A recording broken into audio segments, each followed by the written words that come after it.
2 से 3 लेक्चर्स के अंदर मैंने आपके एक्सट्रैक्ट होके करवाने हैं, हर टाइप के, नॉन करंट एसेट के,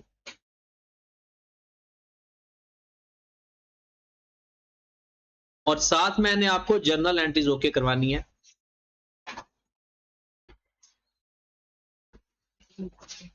इसकी नॉन करंट एसेट्स की, मतलब आपके जो 6 स्टैंडर्ड हैं, इन 6 स्टैंडर्ड्स की जर्नल एंट्रीज के बारे में हर बात बतानी है आप लोगों को, और आप लोगों को एक्सट्रैक्ट के जो सवाल होंगे वो आपको सिखाने हैं। अब सबसे पहला सवाल हम करने लगे हैं, ये शायद 2018 या 19 में ये सवाल आया हुआ पेपर में। ये सारी चीजें पास पेपर के साथ साथ कवर होनी जी। सबसे पहले हमारे पास आ गया prepare relevant extract, prepare relevant extract including comparative figure, prepare relevant extract including comparative figures from BEL statement of SOPL for the year ended, statement of financial position. किसके एक्सट्रैक्ट बनाने हैं? प्रॉफिट और loss के और SOFP के। OCI के कहेगा तो बनाएंगे, OCI का नहीं कहेगा नहीं बताएंगे। Statement of change in equity का कहेगा तो बनाएंगे, नहीं कहेगा नहीं बनाएंगे। Notes to the financial statement are not required, borrowing cost are calculated on the number of. अच्छा, अब पेपर में अटेम्प्ट करने का तरीका, सबसे पहला रिक्वायरमेंट पढ़नी है, उसके बाद एडिशनल इंफॉर्मेशन पढ़नी है। सवाल पढ़ने से पहले आपने रिक्वायरमेंट करने से पहले रिक्वायरमेंट और एडिशनल इंफॉर्मेशन पढ़नी है।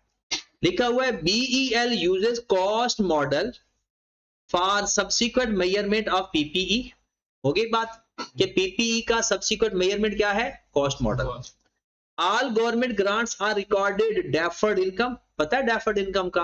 एक होता है सब्सिक्वेंटली डायरेक्टली डिडक्शन, एक होता है deferred income, and a part of its transfer to income each years.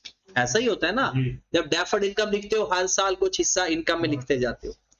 Useful life of the factory building and manufacturing plant are 25 and 10 साल। मतलब बिल्डिंग की लाइफ 25 साल है और प्लांट की लाइफ 10 साल है। अब ये हमारा सवाल हो गया स्टार्ट। आपके पास क्वेश्चन के अंदर 2 या 3 एसेट्स गिवन होंगे, उसी के नोट्स पूछ लेगा और उसी के ही एक्सट्रैक्ट पूछ लेगा। अब वो कहता है following information pertain to non current assets of बनी एयर लिमिटेड। पहले लिख लेते हैं लैंड के बारे में। एक एसेट लैंड है, एक एसेट फैक्ट्री बिल्डिंग है, और एक एसेट आपके पास मैन्युफैक्चरिंग प्लांट। आप पेपर में अभी बैठे हो, पेपर में आपने तीनों एसेट्स में से उन 2 एसेट के ऊपर जल्द काम करना है जो जल्दी हो रहे हैं, जो लेट होंगे उसको एंड पे करना है। अब आपके ख्याल में तीनों में लैंड पर जल्दी काम हो जाएगा और मैन्युफैक्चरिंग प्लांट के ऊपर क्योंकि थोड़ा सा लिखा हुआ है, और हमने बनाने हैं एक्सट्रैक्ट। बनाने हैं मतलब इसकी इनकम और इसके एक्सपेंस। अभी भी मैंने यहां से स्टार्ट किया, सबसे पहले मैंने लिखा नाम बनी एयर लिमिटेड। आप इसको एक लाइन में भी लिख सकते हो, जैसे ये लिखा हुआ है जी, एक्सट्रैक्ट फ्रॉम स्टेटमेंट, कुछ इस तरह से। और इतनी लंबी लाइन अगर हम लिखेंगे ना तो वैसे ही दूसरी लाइन पे आ जाता है, तो इसलिए हम फिर इसको लिखते हैं एक्सट्रैक्ट फ्रॉम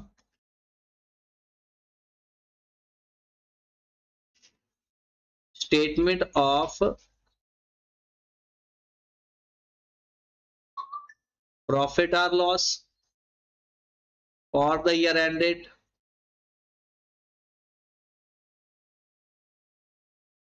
हमेशा यहां पर साल अपना लिखेंगे। अपना हमारा ईयर एंड क्या है जी? दिसंबर 2020।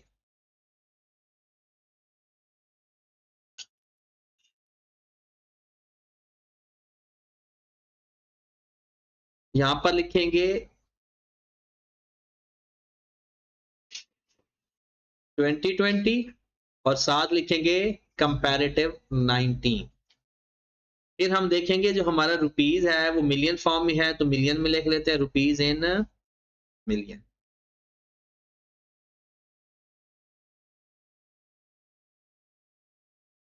ये हमारा फॉर्मेट होगा। इसमें या तो एक्सपेंसेस आते हैं या इनकम आती है, ठीक है। और सेल और कॉस्ट ऑफ सेल भी आ सकती है, अगर उसका कोई डाटा गिवन है तो वो भी लिख लेंगे। इस क्वेश्चन के अंदर क्योंकि सिर्फ नॉन करंट एसेट है, तो एक तो अदर एक्सपेंसेस क्या हेडिंग बनेगी,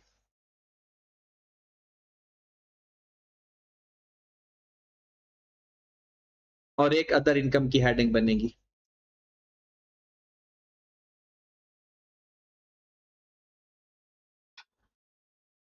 पेपर में आपने दोनों फॉर्मेट बना लेने, चाहे 2 पेज पे बना लेना, तीसरे पेज पे वर्किंग कर लेना।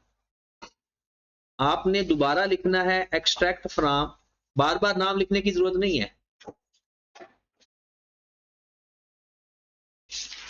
स्टेटमेंट ऑफ फाइनेंशियल पोजीशन,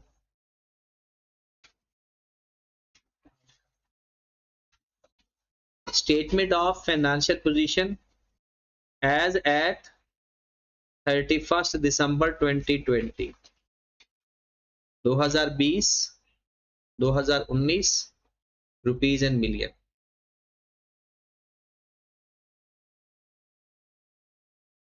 बस ये जो उसकी, आप लोग कहते हो ना सर सवाल नहीं शुरू होता, रिक्वायरमेंट पढ़ के जो उसने पूछा है उसका फॉर्मेट फ्रेम कर दो। अब पढ़ते जाएंगे, जो जो हमें समझ लगती जाएगी कर देंगे, गलत सही अल्लाह मालिक है,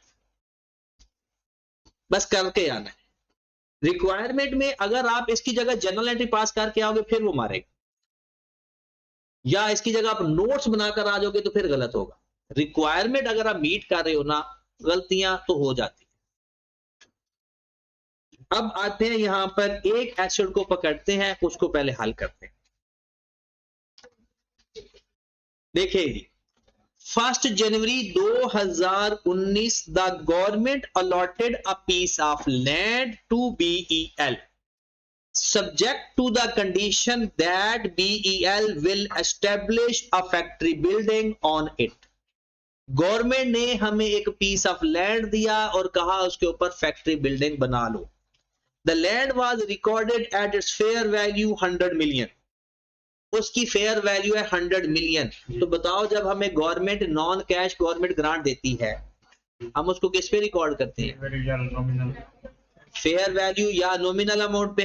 फेयर वैल्यू गिवन है, तो इसका मतलब है हमारी जो एंट्री पास हो रही है land debit deferred grant credit 100 million से।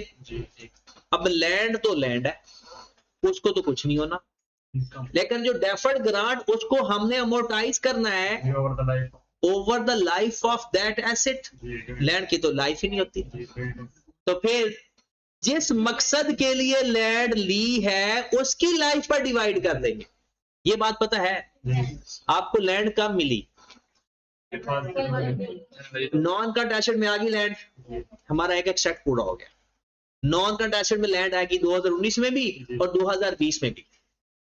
हाँ, नॉन करंट लायबिलिटी में भी आएगी, लेकिन जैसे जैसे वो उसकी लाइफ गुजरती जाएगी लायबिलिटी माइनस होकर इनकम में चली जाएगी। ये बात पता है IAS 20 की। आगे चलते हैं, फिर फैक्ट्री बिल्डिंग भी पढ़ लेते हैं। On 31 March 19 BEL started construction of the factory building.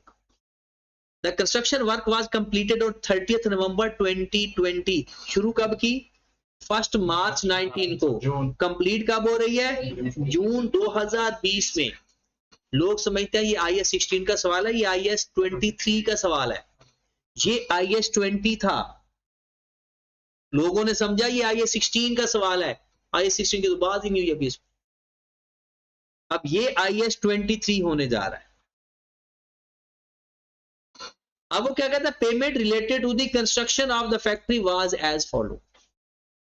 आपने पहला बिल कब पे किया? 1 मार्च को। कंस्ट्रक्शन भी 1 मार्च को शुरू हुई, पेमेंट भी 1 मार्च को हुई।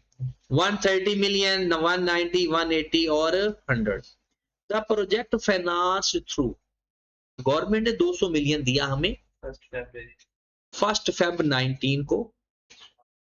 Unused fund from government grant were invested in saving account at the rate of, क्या ये स्पेसिफिक बोरोइंग है या नहीं? अगर ये स्पेसिफिक बोरिंग है नहीं है तो इसकी टेम्परेरी इन्वेस्टमेंट इनकम नेट, अगर है तो वो किधर जाएगी, अगर जो इसके इन्वेस्टमेंट इनकम 8% के हिसाब से किधर जाएगी, एसओपीएल। कोई भी और इन्वेस्टमेंट इनकम है स्पेसिफिक बोरिंग के अलावा वो इन्वेस्टमेंट इनकम में जाएगी, अदर इनकम में। गवर्नमेंट ने हमें 1 फेब को 200 मिलियन दे दिया था, हमने पहली पेमेंट कब की, 1 महीना हमारे पास 200 मिलियन हमारे पास रहा, इनकम में चला जाएगा। फिर पेमेंट हो गई 130 की, बाकी 70 बचेगा, उसकी इन्वेस्टमेंट इनकम में जाएगी। आगे बढ़ते हैं, withdrawal from the following running finance facility, होगी स्पेसिफिक बोरिंग या जनरल, रनिंग फाइनेंस फैसिलिटी क्या होती है, general borrowing from bank A and bank B. बहुत इंटरेस्टिंग सवाल है, मेरा पसंदीदा क्वेश्चन है, आई क्या आपने पता नहीं कहां से ढूंढ लिया। बैंक ए बैंक बी लोन लिया कब, 1119 को और 1120 को, हमारे दोनों सवाल है, हमारा कंपैरेटिव 19 है। अब लोगों ने क्या किया, इन दोनों का एवरेज रेट फाइंड करके इस्तेमाल कर लिया, हालांकि 2019 में तो दूसरा लोन था ही नहीं। 2019 में सिर्फ हमारे पास एक ही लोन था, वो था बैंक ए का। और मैंने आपको एक बात बताई थी कि अगर आपको सिर्फ एक लोन गिवन हो तो रेट भी उसका वही होगा, उसका वेटेड एवरेज 2019 में सिर्फ एक लोन था। तो 2019 में जो पेमेंट किए करेंगे बोरिंग उसकी जनरल बोरिंग की, उस पर रेट कौन सा इस्तेमाल करेंगे, 12%। हाँ, जब 2020 की पेमेंट्स आएंगी तब दूसरा लोन भी आ गया, फिर हम कर लेंगे वेटेड एवरेज। अब देखते हैं, सारा सवाल उसने खुद ही करके दे दिया। बैलेंस ऑन 31 दिसंबर 19, बैलेंस का मतलब क्या है, 250 मिलियन हमारा बैलेंस पड़ा था, मतलब लायबिलिटी पड़ी थी दिसंबर 19 को, और उसके ऊपर मार्कअप कितना आया था, 22 में। क्या सारा ही कैपिटलाइज होगा उसका मार्कअप, या कुछ एसओपीएल में भी जाएगा, और जितना एसओपीएल की शरायत पूरी करेगा वो एसओपीएल में जाएगा, बाकी जो बचेगा वो कैपिटलाइज होगा। आगे चलते हैं, दिसंबर में बैलेंस आपके पास कितना पड़ा था, 200 पड़ा था बैंक बी का और 350 पड़ा था एवरेज बैलेंस। ये एवरेज बैलेंस क्यों गिवन होता है, आउटस्टैंडिंग लोन, क्योंकि बैलेंस का मतलब होता है साल के एंड पे इतना लोन रहता है, लिया कब है ये तो नहीं पता ना। तो एवरेज बैलेंस के 2020 में 300 है और 2019 में 350 और 20 में, और उसका मार्कअप कितना पड़ा हुआ है। अगर मैं आपसे ये कहूं कि मुझे कैपिटलाइजेशन रेट फाइंड करके, तो मैं लिखने लगा हूं, बस आप बता देना, 36 + 21 डिवाइडेड बाय 300 + 150 मल्टीप्लाइड बाय 100, ये फार्मूला ठीक है, या 36 + 21 / 350 + 200 ये ठीक है। दोनों में से कौन सा फार्मूला ठीक है, ध्यान से बताएं। देखिए, और एवरेज रेट का फार्मूला क्या है, capital interest expense for the year divided by outstanding loan. Interest for 2020 में 36 का इंटरेस्ट आ रहा था बैंक ए के ऊपर और 21 का इंटरेस्ट आ रहा था बैंक बी के ऊपर। बैलेंस पड़ा था आपके पास 350 200 और वेटेड एवरेज लोन था आपके पास 300 और 150, तो कौन सा डिवाइड करेंगे, 300 और 150, क्योंकि हम लिखते हैं वेटेड एवरेज आउटस्टैंडिंग लोन। तो ये तो हो गया खत्म। कितना रेट आ रहा है, दोबारा सुने आप, इस सवाल को मैं कंक्लूड करने लगा हूं।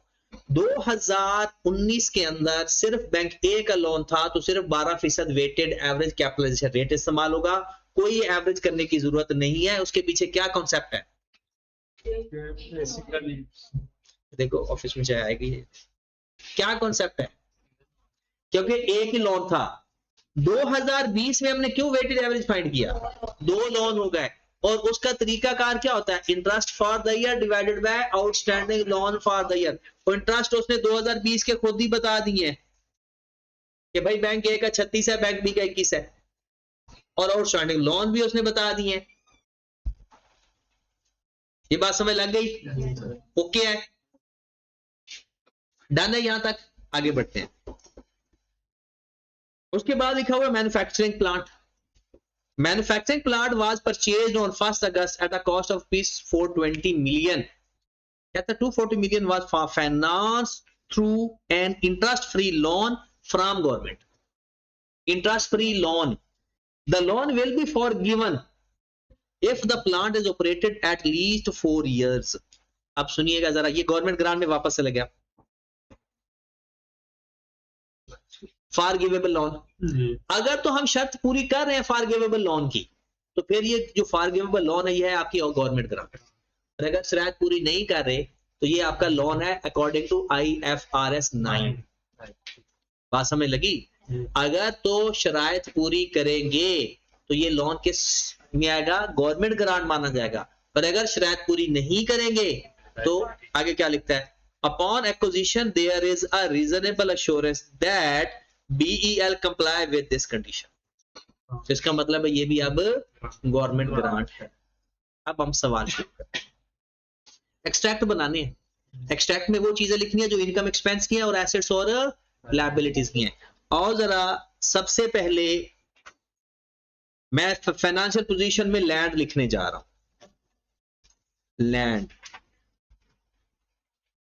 लैंड उसकी फेयर वैल्यू पे लिख लेंगे।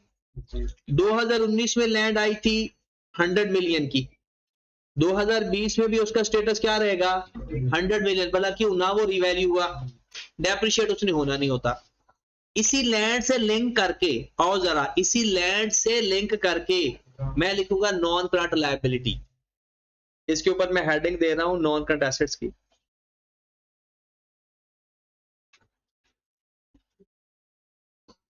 आए जरा इसी सिर्फ लैंड को पकड़ते हैं, लैंड का सारा काम तमाम करते हैं। जो कोई बाद में समझ लेगा बाद में भी कर लेंगे। Non current liability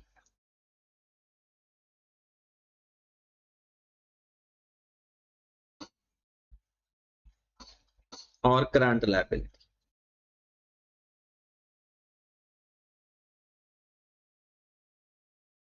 deferred grant के नाम से लिखते हैं और आगे ब्रैकेट में छोटा सा लैंड लिख दें, ये पता चल जाए कि ये डेफर्ड ग्रांट है। जरा IAS 20 रिवाइज करते हैं यहां से जाके। अच्छा मुझे ये बताओ, ये जो 100 मिलियन मैंने लिखा है, तसल्ली से बताना, जल्दी हमें कोई नहीं है। जो 100 मिलियन हमने लिखा है, जब डेफर्ड ग्रांट में लिखेंगे लैंड की लाइफ पर, अगर लैंड की अपनी लाइफ होती तो उस पर डिवाइड करके अमोर्टाइज होना था। अब ये किस पर अमोर्टाइज होगा? बिल्डिंग के ऊपर। बिल्डिंग तो हमारी कंप्लीट कब हो रही है पता है? बिल्डिंग हमारी कंप्लीट कब हो रही है? जून 2020 को। तो उसने तो 2020 जून 2020 के बाद डेप्रिशिएट होना शुरू होना है। बिल्डिंग की पहली 2 लाइनों के अंदर लिखा होगा ये, the construction was completed on 30 जून 2020। मिल गया? उसने तो तब से डेप्रिशिएट होना शुरू हुआ है। तो ये गवर्नमेंट ग्रांट जो है 100 मिलियन, ये आज से डेप्रिशिएट होना शुरू हो जाएगी, अमोर्टाइज होना शुरू हो जाएगी, या ये भी जून के बाद ही शुरू होगी? जिसके लिए लिया हुआ है, जैसे उसको डेप्रिशिएट करेंगे वैसे ही इसको अमोर्टाइज करेंगे। तो उसकी लाइफ कितनी है? 25 साल। फैक्ट्री बिल्डिंग की लाइफ देख लें, अदर इंफॉर्मेशन में गिवन है। अदर इंफॉर्मेशन में फैक्ट्री की बिल्डिंग की लाइफ कितनी है? 25 साल। तो देखें 100 मिलियन आपको मिला था, डिवाइड करूंगा मैं 25 से, मल्टीप्लाई करूंगा 6/12 से, कितनी अमाउंट आ गई? ये 2 मिलियन मैं कब इनकम में लिखूंगा? 2019 में या 2020 में? 2020 में। 19 में तो डेप्रिशिएट ही नहीं हुआ, 2019 में तो बिल्डिंग कंप्लीट ही नहीं हुई थी। ये 2 मिलियन के साल की इनकम है 2020 की। ये बात मान दिल को लग रही है? ये किस साल की इनकम है? ये गवर्नमेंट ग्रांट को भी अमोर्टाइज की। अभी मैं लैंड वाली बातें सारी कंप्लीट करने जा रहा हूं।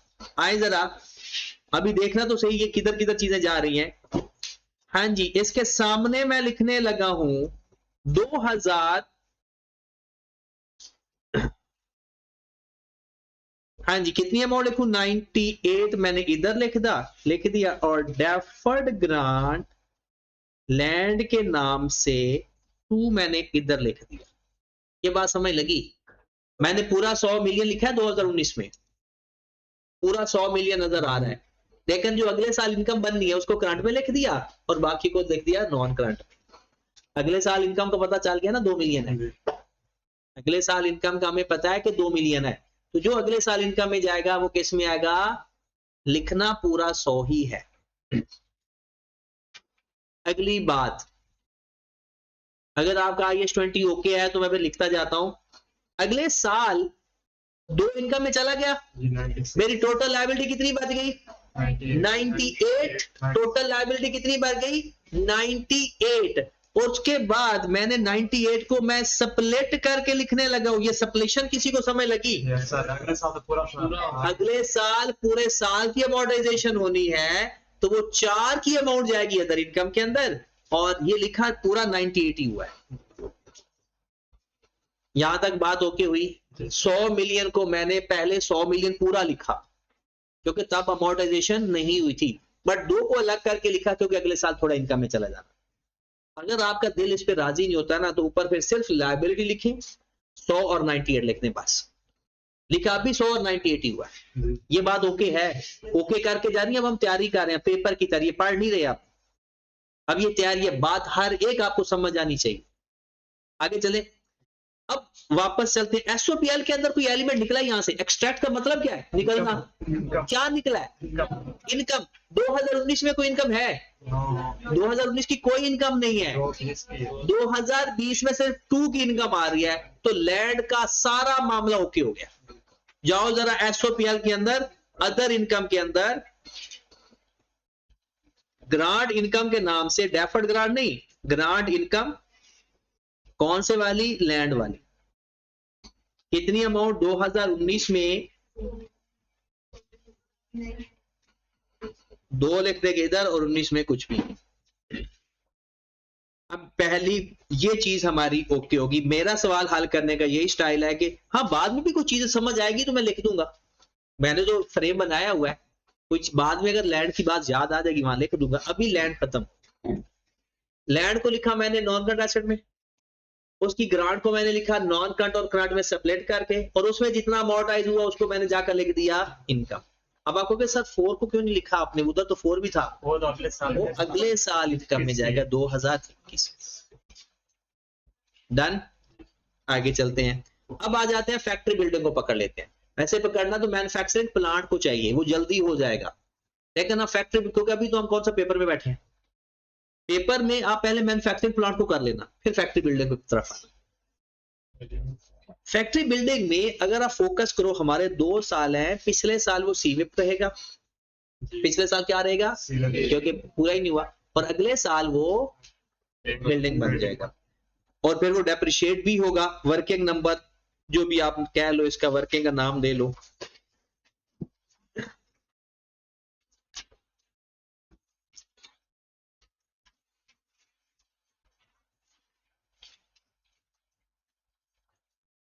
हाँ जी, वर्किंग पे आओ जरा।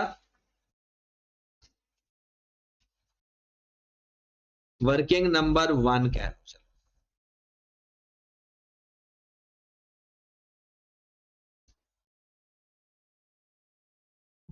वर्किंग नंबर 1 बिल्कुल वैसे ही काम करना जैसे हम नॉर्मल करते हैं।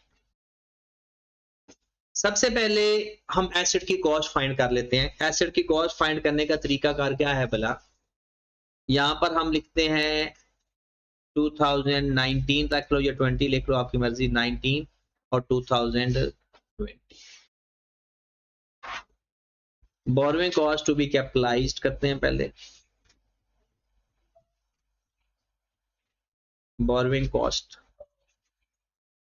स्पेसिफिक बोरोइंग तो है ही नहीं ना, सारी जनरल बोरोइंग है। General borrowing cost to be capitalised.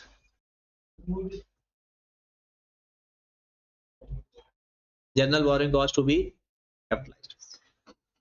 अब जरा यहां पर फोकस करना है। अगर आपको सही वाला कॉन्सेप्ट है ना, तो मुझे एक बात बतानी है आपने मेरे पास सिर्फ दो फंड हैं, एक गवर्नमेंट वाला जो गवर्नमेंट ने मुझे ग्रांट दी, वो तो अपना ही हुआ ना, और एक मैंने जनरल बोरिंग से बाकी पेमेंट्स करनी है। मैंने पहली पेमेंट कब और कितनी की जनरल बोरिंग से, ये सवाल आपके सामने। सवाल को देखकर, जवाब को देखकर नहीं बताना, पहली पेमेंट मैंने कब और कितनी की।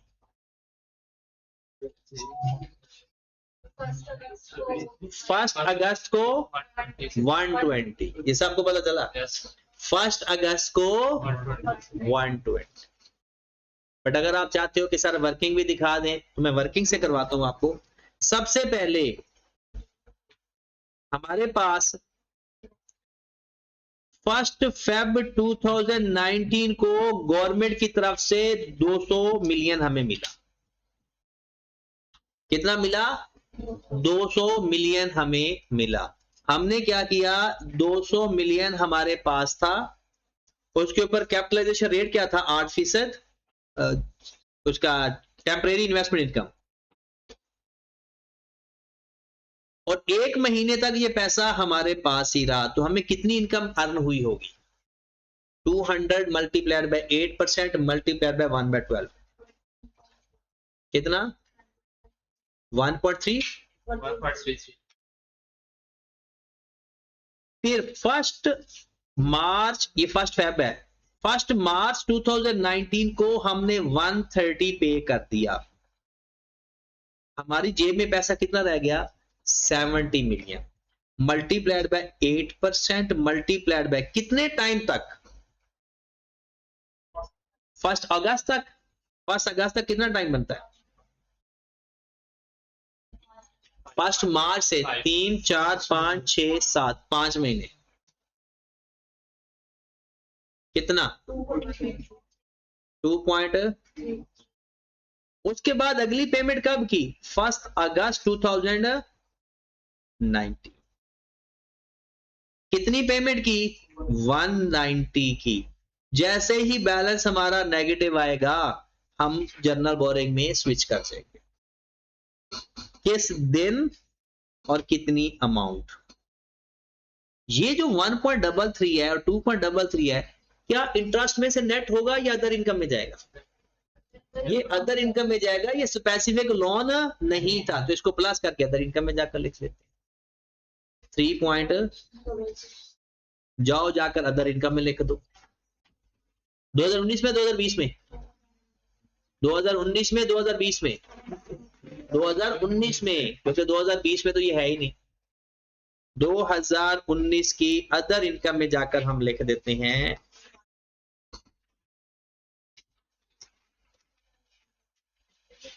Government grant investment income. Grant के ऊपर जो इन्वेस्ट करके इनकम आई है ये वो है 3.66। ये खुद भी जो इनकम एक्सपेंस एसेट लायबिलिटी वो लिखते जाने हैं। अब आ जाओ वापस अपने ओरिजिनल काम के ऊपर, बोरोइंग कॉस्ट फाइंड कर लेते हैं।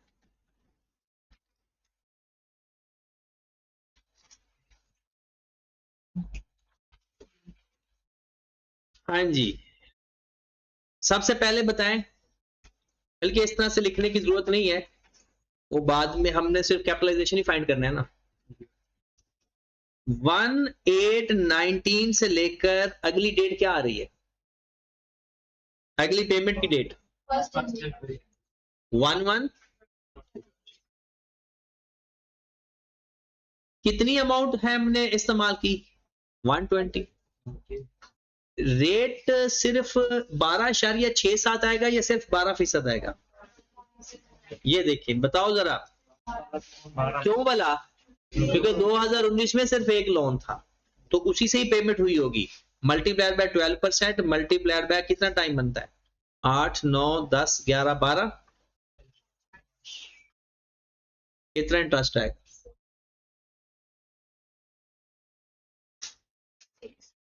6। ये हमारा आया 2019 में जो इंटरेस्ट कैपिटलाइज हो रहा है। अब आगे चलते हैं।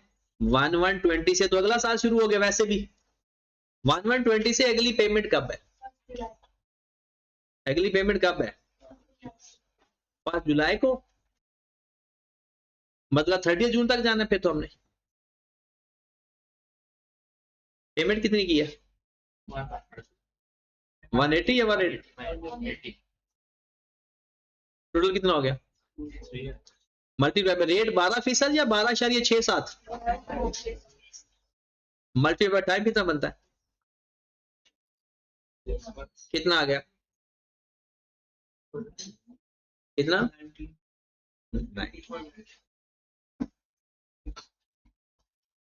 अब आपका समझो सारा सवाल हो गया, बस सिर्फ कॉन्सेप्ट जिसके रहेंगे वो सारा सवाल, कोई भी कैलकुलेशन बाकी नहीं है। 2019 में हमने 6 मिलियन एसेट की कॉस्ट में ऐड करना है, 2020 में हमने 19 मिलियन एसेट की कॉस्ट में ऐड करना। ये बात समझ लग गई? अब अगर मैं एसेट की कॉस्ट की बात करूं 2019 2020, मुझे बताओ कॉस्ट कितनी इनकर्ड हुई थी 2019 में? अपने सवाल को देकर बताएं 2019 में आपकी बिल्डिंग के ऊपर कितना खर्चा हो चुका था, कितना कॉन्ट्रैक्टर को पे कर चुके थे? 130 प्लस 190 कितना? 320 कॉस्ट इनकर्ड हो चुकी थी। और गवर्नमेंट कॉस्ट कितनी कैपिटलाइज की थी? इंटरेस्ट कितना कैपिटलाइज किया था? 6 मिलियन का। और आपके पास वैल्यू कितनी आ गई थी? 300। और ये 326 भला किधर जाएगा? Capital work in progress non current asset. और 2020 में क्या करेंगे? 326 पहले लग चुका है। 2020 की कितनी कॉस्ट इनकर्ड हुई? 280। और इंटरेस्ट कितना कैपिटलाइज किया 2020 में? 19। ये आपका एसेट बिल्डिंग की कॉस्ट आ गई। कितना? 625। अब 625 को 25 पे डिवाइड करके 6/12 से मल्टीप्लाई करेंगे तो क्या फाइंड होगा? डेप्रिसिएशन, क्योंकि ये जून में तैयार हो गया था। Divided by 25 multiplied by 6/12। अब चीजें एक्सट्रैक्ट करें। एक्सपेंस में क्या क्या जा रहा है, इनकम में क्या क्या जा रहा है, और एसेट में क्या क्या जा रहा है जी। ये अमाउंट किधर जाएगी? अदर एक्सपेंस में 12.5। किस साल? सिर्फ 2020। इन दोनों को माइनस करके किधर लिखेंगे? माइनस करके नॉन करंट एसेट में बिल्डिंग के नाम से। और इसको 2019 में किस नाम से लिखेंगे? कैपिटल वर्क इन प्रोग्रेस के नाम से। ये है बिल्डिंग से रिलेटेड सारी बातें। हाँ, हमें 200 मिलियन जो और गवर्नमेंट ग्रांट मिली है, 200 मिलियन जो ग्रांट मिली है उसका क्या करेंगे? उसने कहा था हर ग्रांट को डेफर्ड ग्रांट मानना है, तो 200 भी तो ग्रांट ही है। ये तो गवर्नमेंट ने ग्रांट ही दिया है ना, इसका क्या करो? इसको भी 25 पे डिवाइड करेंगे, इसको भी 6/12 से मल्टीप्लाई करेंगे, इसको भी वैसे ही डील करेंगे। और बिल्डिंग के लिए मिली है ना, तो बिल्डिंग के ऊपर अमोर्टाइज कर दो। 4 को कितना लिखेंगे? इनकम में। और बाकी जो बचेगा 196 उसको कितना लिखेंगे? लायबिलिटी में। इकट्ठा लिखेंगे या सप्लेट करके लिखेंगे? सप्लेट करके लिखेंगे। अगले साल की लायबिलिटी अलग और इस साल की अलग। अब आओ जरा अपने एक्सट्रैक्ट में जगह फिल करके आते हैं। अदर एक्सपेंस में डेप्रिसिएशन आ रही है, डेप्रिसिएशन ऑफ बिल्डिंग। 2019 में तो उसकी कोई डेप्रिसिएशन नहीं है, और 2020 में कितनी है? 12.5। इंटरेस्ट एक्सपेंस, जरा फोकस करना, ज़हनी तौर पर इधर रहना है। 2019 का मार्कअप उसने 22 मिलियन बताया हुआ है, और हमने कैपिटलाइज कितना किया है? 6। बाकी किधर जाएगा? हमने 2019 का मार्कअप उसने बताया हुआ है 22 मिलियन का, तो 6 का हमने 2019 में कैपिटलाइज कर दिया है, एसेट की कॉस्ट में ऐड कर दिया है, तो बाकी किधर जाएगा? अदर एक्सपेंस में जाएगा। एक 2020 में फाइनेंस कॉस्ट बनती है 57, कितनी कॉस्ट बन रही है? 57, और हमने कैपिटलाइज कितनी की है? 19, और जो कैपिटलाइज की है वो एसेट की कॉस्ट में ऐड हो गई, और जो बाकी बात की वो किस में लिख देंगे? एसओपीएल के अंदर। तो आए जरा इसका भी लिख ले, इंटरेस्ट एक्सपेंस 2019 में 22 माइनस 6 और 2020 में 57 माइनस 19, तो कितना आ गया 2019 का?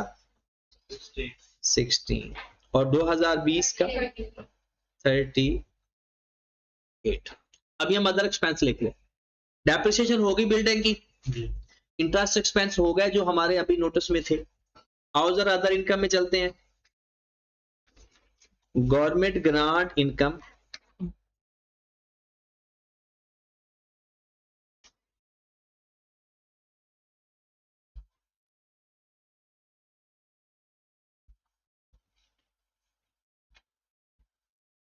हाँ जी, 2019 में कोई इनकम में जाएगा या नहीं? क्योंकि तब तो एसेट हमारा कंप्लीट, और 2020 में कितना जाएगा? 400। अदर इनकम भी हो गई। ये सिर्फ मैंने उस मैन्युफैक्चरिंग प्लांट को, बिल्डिंग को पकड़ा हुआ है और उसी को लेकर चल रहे हैं, सिर्फ बिल्डिंग को लेकर चल रहे हैं। अब नॉन करंट एसेट में बिल्डिंग की अमाउंट आएगी या नहीं आएगी? क्या 2019 में बिल्डिंग था? बिल्डिंग उस वक्त क्या था बता? सीवेप लिख देते हैं 326। 2020 में 625 की बिल्डिंग तैयार हुई और आपने कहा था कि 12.5 उसकी डेप्रिसिएशन आ गया, तो 612.5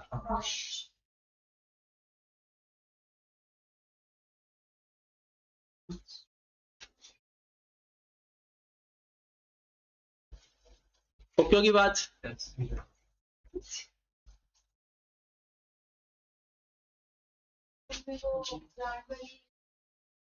वो भी आता है, यहां तक ओके है। अब आ जाए नॉन करंट लायबिलिटी में। आपको ये पैसे 2019 में मिले थे या 2020 में मिले थे? 200, जो 200 मिलियन मिला था वो कब मिला था? 2019 में। तो डेफर्ड ग्रांट लायबिलिटी बिल्डिंग्स की तो 196 और 4, ये बात समझ लगी? 200 मिलियन मैंने लिख दिया 2019 में लायबिलिटी के तौर पर, क्योंकि तब थोड़ी सी भी अमोर्टाइजेशन नहीं हुई थी। 200 मिलियन हमें ग्रांट मिली हुई है, लायबिलिटी में लिखेंगे। ओके की बात। उसके बाद उसने कहा कि ये जो 200 मिलियन है अमोर्टाइज भी होगा। अब अगले साल मेरे पास लायबिलिटी जो बच जाएगी साल के एंड में, वो पूरी 200 होगी या 196 होगी? 200 था, अगले साल चला गया 4 इनकम में, बाकी बात गया 196। अब 196 में 8 चला जाएगा लायबिलिटी के अंदर, क्योंकि अगला पूरा साल है, और 196 में से 8 माइनस करते हैं, ये हो गया कंप्लीट। ये बिल्डिंग की सारी बातें और विद गवर्नमेंट ग्रांट की भी, 200 की भी सारी बातें होगी, बिल्डिंग की भी सारी बातें। अब सिर्फ मैन्युफैक्चरिंग प्लांट रह गया, वो तो सिंपल खरीदा है, जरा फोकस कीजिएगा। ये तो फ्री के नंबर है। आपने 420 का खरीदा, 240 ग्रांट है, लाइफ है 10 साल। बताओ इसका 2019 में कुछ आएगा? मैन्युफैक्चरिंग प्लांट का 2019 में कुछ भी नहीं आएगा। क्या 240 माइनस करेंगे या 420 को अलग रखेंगे? 240 को अलग रखेंगे, अलग अलग रखेंगे क्योंकि डेफर्ड ग्रांट की बात हुई थी। अलग अलग रखेंगे क्योंकि डेफर्ड ग्रांट का बात हुई थी। दूसरी बात होगी, अब लिखें जरा, आपने तो इसको खरीदा है 1 अगस्त 2020 को, तो 8, 9, 10, 11, 12, 5 महीनों की डेप्रिसिएशन लेकर खत्म हो गया सवाल। 5 महीनों की डेप्रिसिएशन ले आओ जरा, शुरू से शुरू कर देते हैं, यहां से कलर भी इसका कोई और कर लेते हैं जी। डेप्रिसिएशन ऑफ प्लांट नजर नहीं आ, चलो कोई पेन और ऐड कर लेते हैं।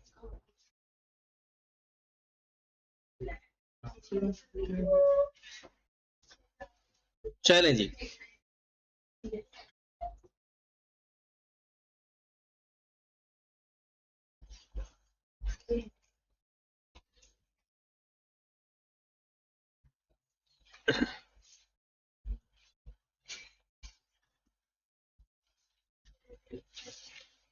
डेप्रिसिएशन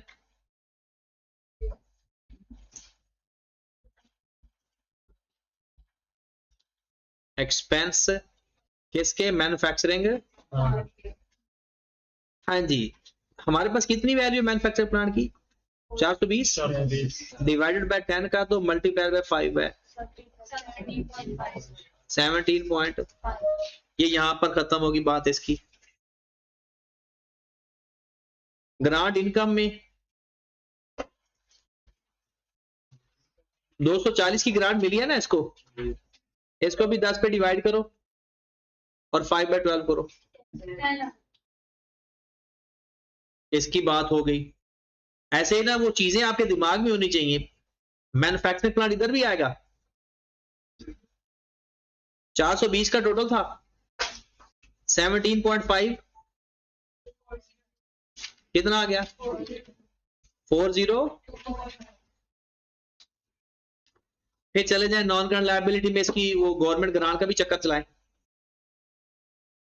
डेफर्ड ग्रांट क्या नाम है, प्लांट 2019 में तो ये था ही नहीं। 2020 में आपके पास टोटल कितनी अमाउंट पड़ी हुई है ग्रांट की 2020 में,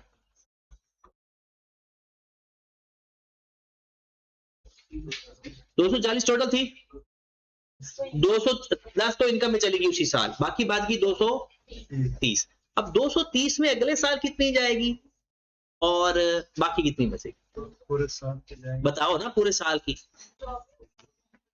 24 साल का पूरा आ गया ना, 24 तो चली गई करंट में, तो 230 में से 24 माइनस करें,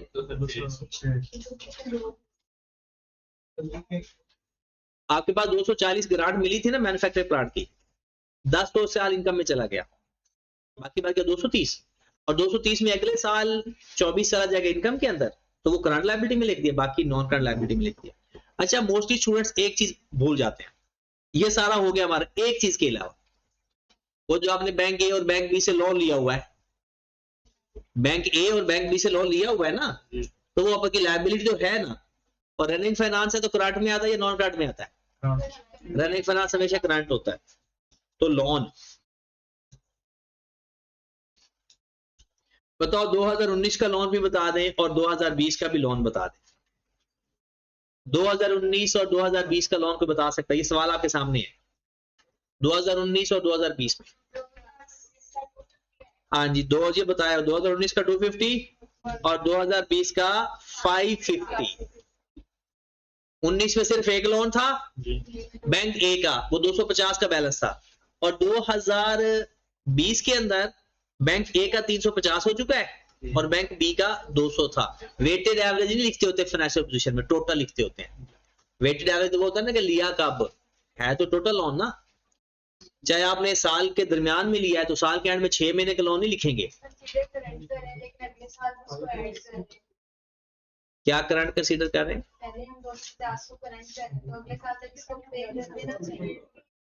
ये रनिंग फाइनेंस होता है, ये आता जाता रहता है जी। 250 2019 में और 550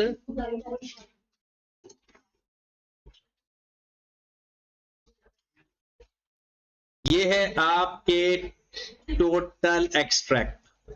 यहां से शुरू में आप ऐसा करो कि क्या करो, पहले इन एसओपीएल के अलग देख लो अपने रजिस्टर पे,